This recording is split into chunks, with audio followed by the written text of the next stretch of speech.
Here is picture I drew a couple of weeks back, brothers and sisters of Miss All Sunday, looking very cute in her little cowboy hat and get-up. If you like this, follow me on the Twitter, Instagram, and Facebook to see more drawings. One Piece, Chapter 129, Straight Ahead. Well, hello, my brothers and sisters of the Nerd Nation. I, as always, am Jim, here to bring you another review on the awesome and timeless classic tale of One Piece. Our last chapter left us with the Straw Hats, of course, sailing and being told to sail straight ahead by Broggy and Dorry. And them, of course, not knowing what that meant exactly, just kind of sailing out of the harbor, saying their goodbyes. And then we wound up seeing at the end of the chapter this giant, I don't know, it's a fin of some sort of giant sea creature animal, and it's called an island eater. So Broggy and Dorry had pretty much, gotten together before that and decided that we were going to help them, help our friends get out of there. And they were kind of hinting at there was some sort of, big monster. So that's where we left off. That's where we begin. We wind up seeing initially in the first couple of panels, we see Dorry and Broggy and kind of reminding us of what they said in the last chapter, like, hey, no matter what, just sail straight ahead. Just listen to us, sail straight ahead. Now, Luffy's on board with them, okay, because Luffy, he will blindly follow someone that he trusts, and he trusts their honor and that they're not going to lead him astray, right? So he's like, okay, sail ahead. That's it. Well, as this thing starts coming up out of the water, Nami's like freaking out. I mean, it's this giant fish, right?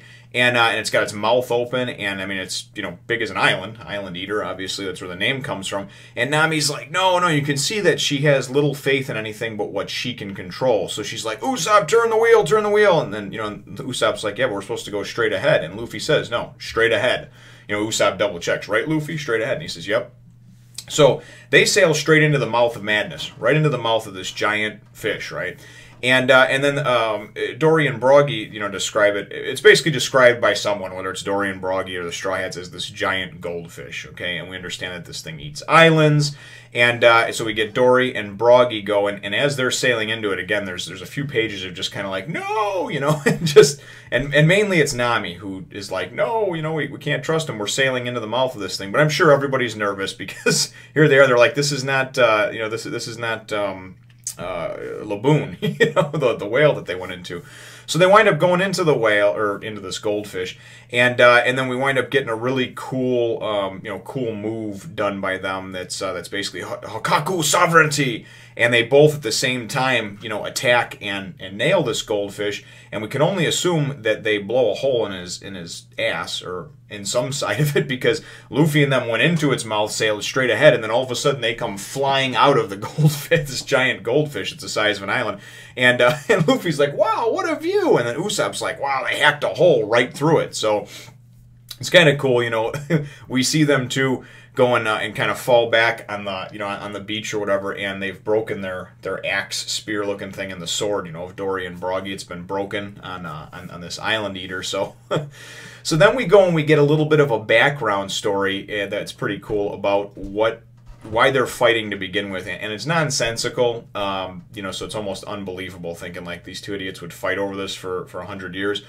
But when they were at this island, and they were still, when they were these great pirate, the Dorry the Red and Broggy the Blue, and and they were with their giant pirate band, and they were unstoppable. They wound up going and having some contest and catching two giant sea kings or sea lizards, but. They wind up, had dragging these things in, and and even the warriors amongst them are like, those things are so big. The only people that could catch them are our great chiefs, So anyway, this little girl, we can assume is maybe an inhabitant of the island, or was, and because they would just go and take over different areas and things. Maybe they were docked there for the time being. This little girl goes and says, she goes, well, which one's bigger? And that's what starts the fight, at least that's what it looks like. And they're arguing back and forth, and there's these two giant, lizard-looking crocodile things or whatever sitting next to each other. And one's like, and Dory's like, oh, I think mine's about 2 inches bigger. No, you must be crazy. No, you are.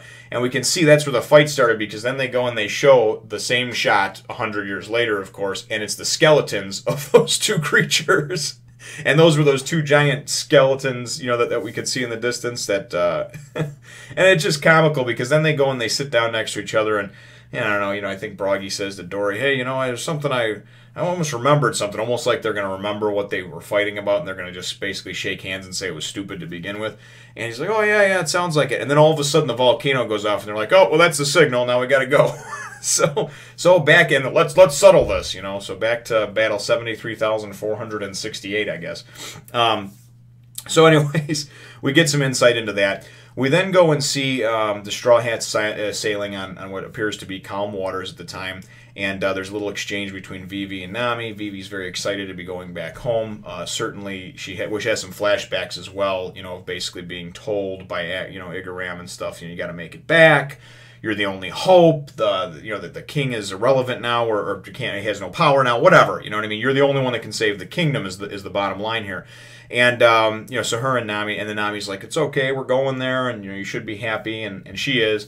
And then we go and we see we see Zoro, and he's over, and all you can see at first is what appears to be like a wooden stick, you know, and you're thinking, okay, he's practicing or something. He's like 1,307 or 1,406, whatever, really high number.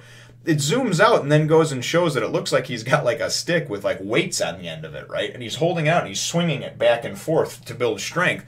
And he's talking about how if he was stronger, he would have been able to break that candelabra, and they wouldn't have needed help. They could have gotten everything done sooner. So he needs to be strong enough to go and cut through steel, you know, or to punch through steel or what have you. And it's just kind of cool. It's a testament to Zoro and just how much of a badass he is and how much of a badass he wants to become. You know, it's one of those things where, you know, even though, you know, he's not complacent to ever think, well, I can beat most. He wants to beat all, you know. He just wants to beat all. Zoro trumps everything. That's what he wants to do. And you got to admire and respect that, because many people get to the top, and they may not be at the top echelon, you know, there's nobody better than them, but they're in that top 5%. That's good enough for them, you know. Zoro? So, kind of a cool thing over there. We're taken real quick, too, as well, over to Alabasta itself, and we see that Mr. 2, who had been dispatched by Sir Crocodile there, had been to take out Mr. 3, who he presumes is still on his way to Alabasta. He goes and gets off and kind of you know, meets some of the other local spies or what have you, the Broke Works there, and says, you know, can't you guys take care of Mr. 3 yourself? And they're like, no way, he'd beat us up, you know, or he'd take us out, he'd kill us all easily, right? And so we just kind of see Mr. 2 briefly from behind, and we know that he's obviously waiting now at Alabasta for us. So it goes back to the Straw Hats on the ship there, and the chapter winds up ending up with Nami, while she was talking to Vivi, just started to look a little more tired and lethargic, and she's like, geez, I don't know what's wrong with me. I'm just really tired. And she's like, Vivi, would you watch the pose, you know, the log pose, the eternal pose for a while? I gotta lay down and rest. And Vivi's like, yeah, no problem, sure. So Nami goes and lays down, and the last panel of the chapter, we wind up getting a, wait, come quick, you know, and gets everybody over there, and Nami just looks all, you know, Oda draws it, you know, whenever anybody's, like, messed up, he just draws a bunch of, like, hash mark lines all over them, as if, like, they're beat up and just kind of worn, maybe their skin is flushed, whatever, and she just looks like she's been through the ringer, and she's kind of just laying there, and Vivi's like, Nami's sick, you know. So whatever happened, who knows, maybe Nami, you know, wound up getting some kind of sickness from the island, or you know, was poisoned by some sort of, you know, fruit or like a plant or something on the island. I don't know, but that's how things end off. So and that's how this arc finishes up, and it's going to take us into the next arc. So definitely a very cool one.